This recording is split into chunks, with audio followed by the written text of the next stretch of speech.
Start.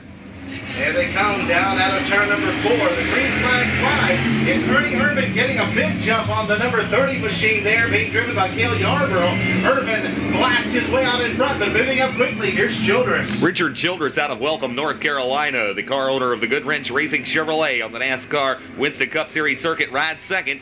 Car number 30 getting a little bit loose. Cale Yarborough. He'll drop back to the tail of the field, and it's a two-car breakaway for the lead as they head for turns 1 and 2. Car number 3, Bobby Hillen Jr. spins out going into turns 1 and 2 right now, and it looks like we may get a caution flag period, perhaps to tighten the field back up. No, we'll remain green flag racing as the field heads for turn number 1. Side by side for the lead. It's going to be a battle now between the number 30 machine that's being driven by Cale Yarborough and then Ernie Irvin. It's Yarborough on the inside, Irvin on the outside. Yarborough with the advantage through turns 3. Now over to turn number 3 and down onto the front straightaway. It's Richard Childress in car number 38, the race leader, into turns 1 and 2. Ernie Irvin now rides at second, although Irvin gets a little bit loose that time going into the first and second turn. Berwick, Pennsylvania's Jimmy Spencer currently rides third on the field, and as they get all strung out around this Louisville Motor Speedway, it's the number 30 of Cale Yarborough riding fourth. A ways back in the field now, it's Bobby Hillen Jr. in the number 5 position, but about a half a lap down to the race leaders.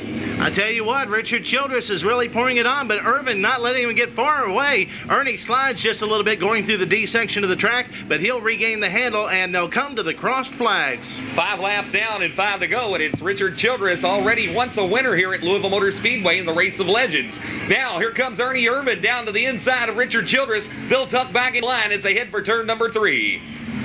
Down into the 4th turn area. And, oh, look out, and the number 5 machine of Ernie Irvin gets extremely loose up in turn number 4, and apologize to the radio listeners for saying look out, but nonetheless, it was a very spectacle moment there for Ernie Irvin. He closes back in on Richard Childress, and there's about 3 to 4 car lengths between first and second place, and then about a dozen or more car lengths back to the number 12 of Jimmy Spencer. Onto the front straightaway, Cale Yarborough catching up now with Jimmy Spencer, and we could have a battle for third place developing here very shortly.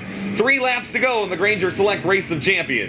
All right, Frank Scott, as we work our way down to the end here, Ernie Irvin's going to try and reel in our race leader, Richard Childress, once again. Childress swings a little bit wide out of turn 4 that time. Irvin applies the gas and narrows the margin as they head off through turn number 1. With 2 laps remaining, it's Richard Childress, the race leader, on the backstretch area. Ernie Irvin touches part of that infield area and slows himself down a little bit. He'll drop 3, maybe 4 car lengths back, and then gets extremely loose into turn number 4. The white flag's out indicating 1 lap to go. The race leaders are back into turns 1 and 2, with Richard Childress owning about a 4 car length separation between himself and Ernie Irvin. Over to turn number 3. Coming down for the final time, Childress swinging up high. Irvin trying to reel him in, but he's not going to do it as the crowd jumps to their feet as Richard Childress wins the Granger Select Race of Champions.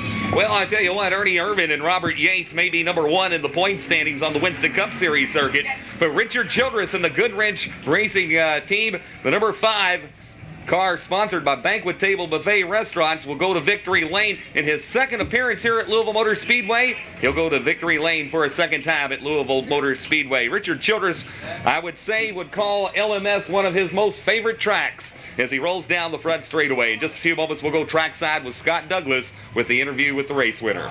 Undoubtedly, we'll go down and pick up all the words with the race winner and probably a few of the others. I hear Scott Douglas coming up next.